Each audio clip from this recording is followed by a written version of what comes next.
Hi everyone, welcome to the online class. I am Dr. Upadhyay. Today I am going to explain the next part of Standard 9 village of Palampur. And in the earlier class, I have introduced about the village Palampur because it is a hypothetical village, okay, in which all kind of facilities are available, and the story of village Palampur generally prescribed in this book because it is an imaginary village which is recognized as western part of Uttar Pradesh, and it just explains an ideal village through which each and every village of India should be look like that. Understand? And in the rear chapter, Palampur, farming is the main occupation. But besides the farming, dairy, manufacturing, shopkeeping, transporting are also organized there. And nearest village, understand, and towns, Shahpur and Raiganj, okay. And the facilities in the Palampur, that means all weather roads, pakka roads, and transportation, that means from ancient like bullock cart to modern, car, jeep, buses. Electricity continuously available in this village. High schools, primary schools, okay, dispensaries, government hospitals. That means each and every facilities are available in Palampur, and people enjoy because there are various activities organized in the Palampur. Understand?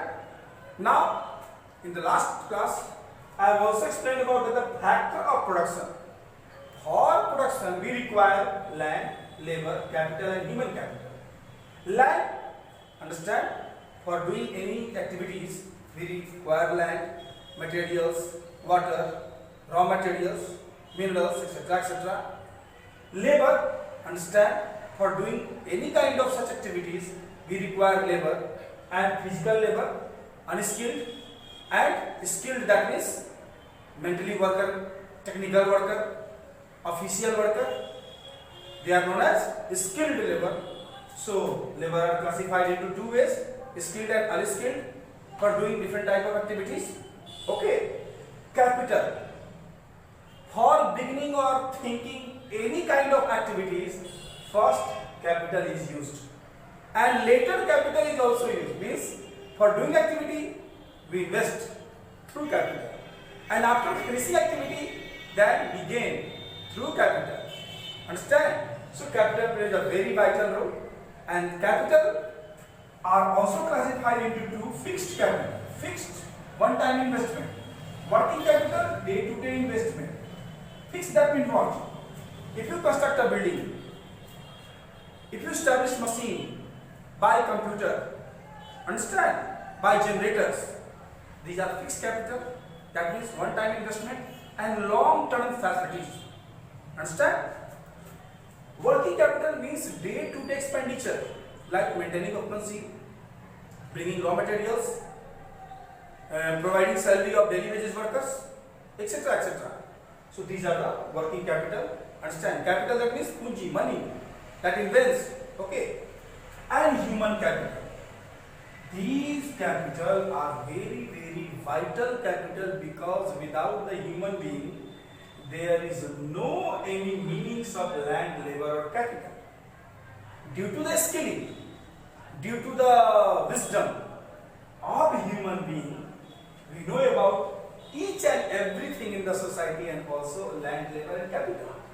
Without the human activity, so due to the human skilling, land, labor and capital are combined with each other due to the human skilling. Understand? So if someone asks you major factor of production, that means land, labor and capital, and how human capital become more important and powerful factor of production, then you can explain about the features of human being, because humans have capability to think, to generate, recreate, restore, understand, for not only for present but also for future. That's why human capital, later in the chapter we will discuss about human capital. How a human become human capital? So first of all, in a human, there is investment in health, education, nutrition, and after certain period of time, a human become a human capital when he or she is able to earn, and after investing, they are able to earn much amount of money, and now the human become a human capital. That means you are recognized as earner, and earner, that means you have capacity to generate capital for doing anything. Understand? So later we will discuss about land available in Palampur. Earlier you just know about that. In Palampur, I think 120 hectares land, but 75% and more people, okay, are working as a farmer. They are doing farming, and remaining 25% are involving of doing different like dairy, transportation, manufacturing, cottage like pottery, etc., etc. Okay. And after 1960, in the Palampur, there is no expansion of land. Okay. But in some of the wasteland or barren land can be converted into fertile land. That's why land is fixed in Palampur. Fixed, that means what? The area that organized farming by the people. Now, day by day, constructions of houses, roadways, industries, shortage the land. So, for providing you the resource, you have to expand the land, and where you do get land, that means the barren or unfertile land. Understand? So what about the standard measurement of land? Standard measurement of land is hectare. Hectare means 100 meter into 100 meter. Areas is 1 hectare of land. Understand? But in local language, there is bigha, kattha and dhur. 20 dhur, 1 kattha, and 20 kattha, that means 1 bigha. But in mathematical point of view, measurement recognized as hectare. Okay. Now the next topic is that one can grow more from the same land. More from the same land. As you know that Palampur is very, very advanced village. All advanced facilities are available in the Palampur. That means the farmer has no trouble, because each and every farmer, most of the farmer, have a pumping set. Understand? Pumping set. Through that, they can grow crops in 2 and even more seasons. Like Rabi, that means main crop wheat. Kharif, main crop paddy. And potatoes, mustard can be also grown in different seasons. Understand? That's why in a particular land or cropping areas in which farmer grow 2 or more type of crops, that is called multiple cropping. Understand? Multiple cropping. That means different crops in different season. That's why it is called multiple cropping. And you all know that during the time of winter, there is time of Kharif season. Rabi season. And during the time of monsoon, it is the time of Kharif season. Kharif cropping. Okay. So, how the farmer is getting much amount of crop due to the irrigation. But when you study the chapter, I have already told you about that. Only 40% of India's land can be irrigated or irrigation facilities. So just remain that if government is satisfying the need and requirement of the people at present, only 40% of irrigated areas. If it will reach 60s or 80%, then what amount of grains can be grown in the field? So government should think about that. Understand?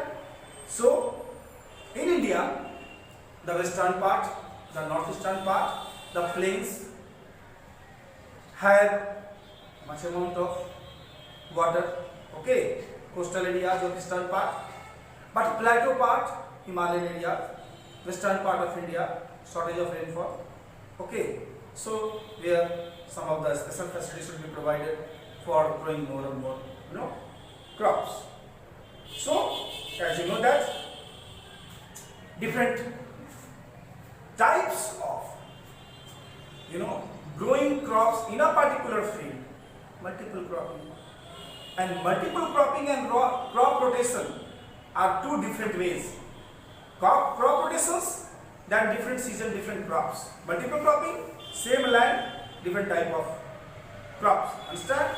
But both the activities are very, very beneficial for not only the farmer but also the quality of land, because it helps to regain the fertility of the soil.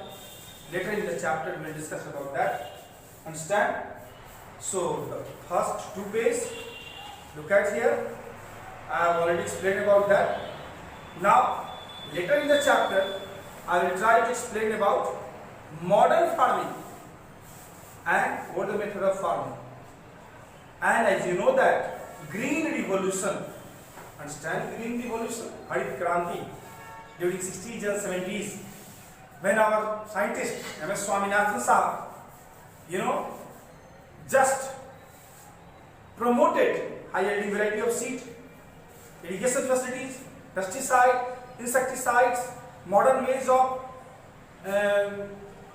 implements or irrigation facilities that help to India as self-reliance as far as growing crops in different seasons, and now India is notable self-reliance, self-dependent, but also able to export different type of crops in different parts of the world. Understand? But in India there are lack of facilities, through that 25% our food grains completely destroys through mismanagement. Understand? Lack of FCI, Food Corporation of India, godowns, mismanagement. Okay, later in the chapter we will also discuss about that. Now let's just move about that. So modern farming method require handsome capital, because you invest each and every steps, like buying high yielding variety of seeds, pesticide, insecticide, irrigation facility, implements, etc. So farmer invest much amount of money as compared to earlier. But it is also showing some differences. Earlier a farmer grows only 1300 kg in 1 hectare, now it converted to 3200 kg in 1 hectare.